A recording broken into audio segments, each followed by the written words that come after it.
Juba. And this is our Fabric limited edition.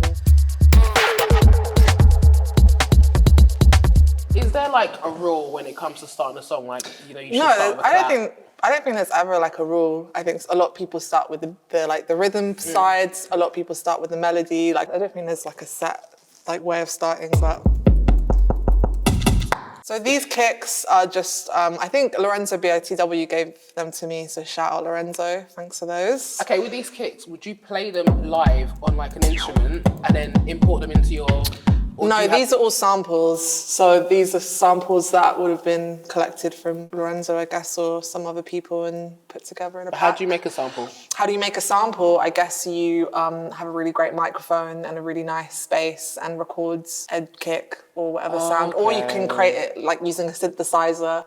So you can create it like artificially, or you can use a live instrument. Okay. So yeah, there's many different ways of doing it. And then you play around with like the EQ and the reverb and all the different things to kind of like make it sound different and unique. So what feels are you going for right now? I'm gonna go for like a slow-ish kind of dancehall vibe stuff as well. But is that a dancehall kick right now?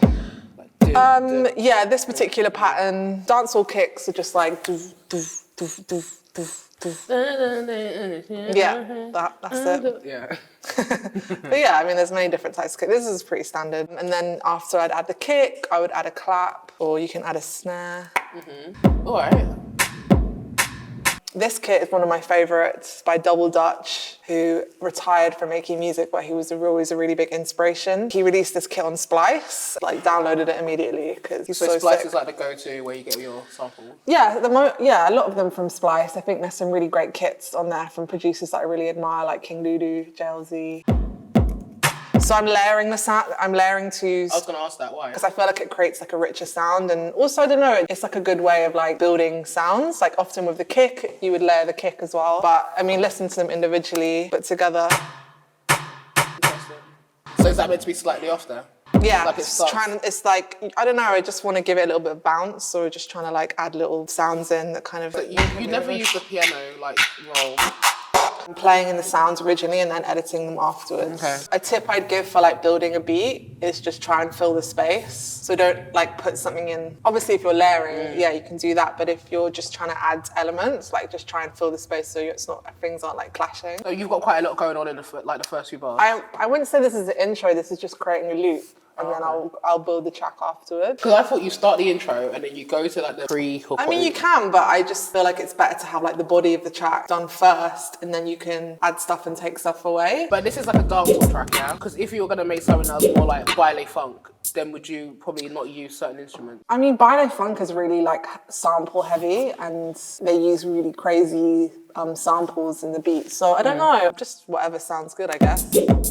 But in terms of your sound, because you've got quite a distinctive sound, did you build it as you went along, or did you kind of go in with a preconceived idea of what you wanted your music to sound like? When you're starting out, you're just like, oh my God, I'm never going to make anything that anyone's going to ever want to listen to. So you don't really think about that. You're just making it for you and like, because you enjoy it. And then after time, you're like, oh, okay, I know what I like. Like, when did you realise, okay, this is a Mina track, this is a Mina sound? Did you have a eureka moment? I think when I was doing my edit, I don't know if anyone, OG Mina fans, will know that I started out making like quite a lot of like dancehall edits. I remember those days. It just seemed like it was my sound, not my sound, but you know what I mean, something that was kind of, it was distinctive to me. I mean, there's tons of producers that really inspired me that have helped me. Like, I definitely wouldn't be here without like Gafachi, you know, Double Dutch, people like that. When you're doing like a roll, you want it to be like, you know, like you want it to kind of get louder. Oh, I've got a question. So you know when you go to like, you can choose stereo or mono, what's the difference? Mono is just coming out one or what? So mono means that the sound wave is going to be identical coming out of both sides, whereas stereo means that it's stereo. I don't know the exact word, but stereo means that it's going to be different. So like usually with bass, you want it to be mono because you want it to be like really like punching through. Whereas like other things like vocals and things like that, you want to be stereo, so it's like all around you. I just feel like the way music stuff works and the way my brain works are very different. So I think you have to think of music as like it's not 2D, it's 3D. Do you get what I mean? Yeah. So like this space is not like flat, it's 3D. So you have to think where you are in the space and like where that sound is, you know what I mean? It's not like it's all coming out of you flat. You want it to be really like 3D. Like multi-dimensional. Exactly, yeah. So I'm gonna add like a bass sound. But yeah, this is like one I use a lot. I think it's cool to have like a sound palette of things that you use and just save them as this is sub boom bass. So with a bass, you probably want to like layer it with a sub, and that will just give it like a more of a weighty. Okay. I just wanted to make something that shows different like sides of my productions. Don't worry if you mess up, because you can just fix it. Ooh, you messed up there. A little Mina tip, add a note a seventh above, will make it sound nice. Oh, what? So this is 7 semitones above that original note. I don't know, it's just a nice harmony. Okay, wait. So 1, 2, 3, 4, 5, as in 7. Yeah, so this is it on its own. And then if I put it a seventh above. Interesting. Look at that. That's me the sound as well. That exactly. is Mina. And then if you drag the top one out a little bit, it will just give it a little bit of a Je ne sais quoi. Juju. This is like a saw. I like to use them just as like a background pad type thing. Saw. A saw wave synth, yeah, in Serum, which is a great plugin. Definitely recommend it. It's very like ravey, so I use it for my kind of like, you know, my. Is that ravey? It feels like a church. Well, no, the synth is ravey. Like, you know, it just sounds really like quite, yeah. It's not like, it's not as organic. It's very electronic.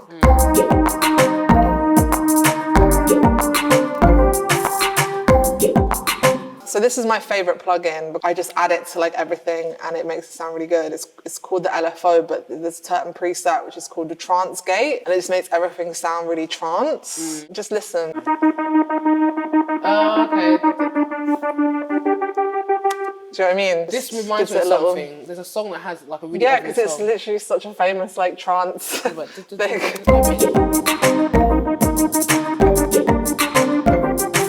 So things like this you can just add as little like flourishes, and you can just put echo. Yeah, just echo is nice just to kind of make it. Cool.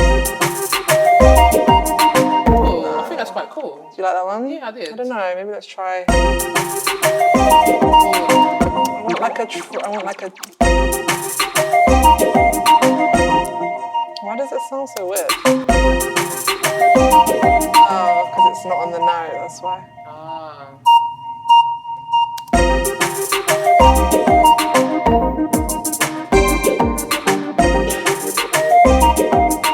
So usually at the end of each 4 bars, I like to add a little, I don't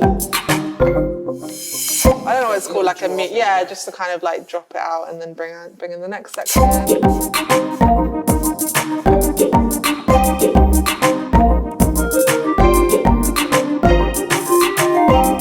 But have you made songs and you've known like this is a banger? Straight away, yeah, 100%. Which one? Which one's actually? Boing. Boing is sick. Boing is your best song for me. I play that all the time.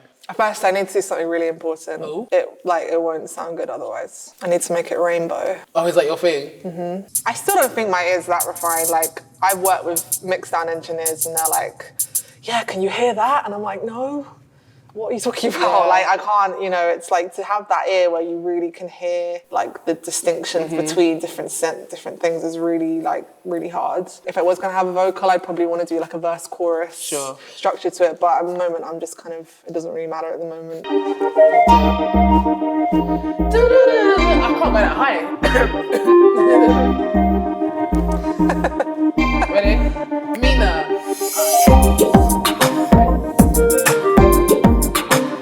Okay, so then probably for like the second part of the track, I'd also want to like switch up the drums a bit just to make it a bit more interesting, because at the moment it's just like it's repetitive. I think when you have a good idea, it really flows out, and then when you don't, you're like stuck, you're just staring at the screen like.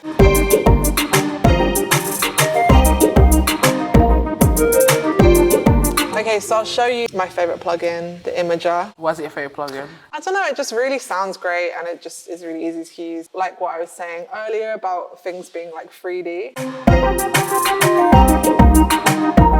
So it kind of just spreads things out, makes things like really, really stereo. So this is what it's like normally. And I mean, the outro is it's pretty straightforward. Normally I would do like some fade outs or some, you know. Like you take out instruments. Take stuff out, probably take out the. Well, one of the things that I was kind of taught at the beginning is just to kind of create variation, just to not have things sounding the same all the way through. With music, like we like things to sound the same, but we also really like surprises in music, and we like things to sound different. Just keeping people on their toes. A drop or something, or take a track out. One major command. I think just don't like stress so much about it being perfect, or, you know, I think just keep experimenting and trying things. And if you're kind of stuck in a rut, like, you know, make something that's totally different to what you normally make. Try out a genre that you've never done before and things like that. Gave us more motivation to actually make music again, and I've found a bit more joy in it. But it's hard, and if it doesn't come naturally, you don't need to force it. You can just leave it. Yeah. Okay.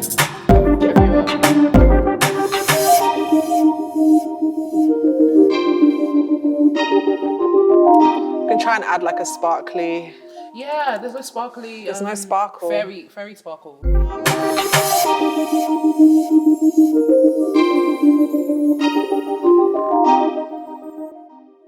I don't think you're tone deaf. I think I'm tone deaf. I think I can get beats and rhythms. Sing that note. Go on.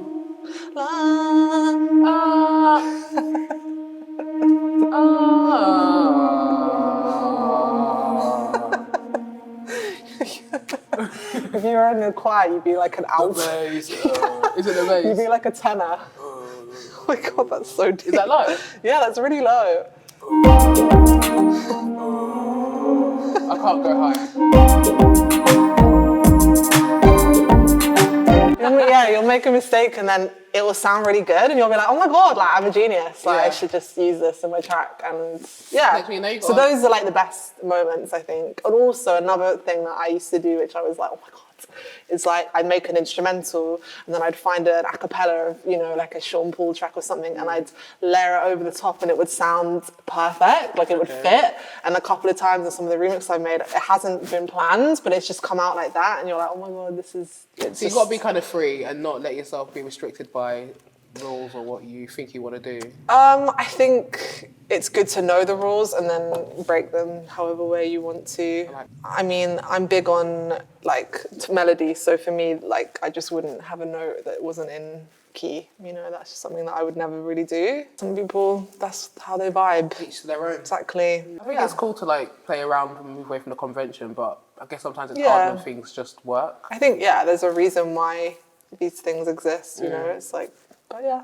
So when do you know that you're done? I mean, I'd say this is like pretty done, but I definitely would carry on working on it, and I would go back to it with fresh ears, because I think, you know, you can't really hear something new after you've heard it a million times. So it's good to do that, to give yourself space. But I guess the basic structure and outline of it would be done, and then you could keep playing around, adding stuff. Like most of the samples that I've used are things that have kind of, you know, just stuff that is come within Logic and plugins that are in Logic. Could definitely try and find some things from other places, I guess, and vocal samples maybe or something that would work. Yeah, and also it's good to kind of have people that you know and trust their opinion to kind of give you feedback and stuff like that as well. But, well, obviously Bright is my main collaborator, so I would definitely send stuff to him. I think that's mine and Bright's test for if it's a banger, is how much we're dancing in the studio. I don't know, I'm always a bit like, about sending stuff sometimes, even though now, I guess I've been making music for a while.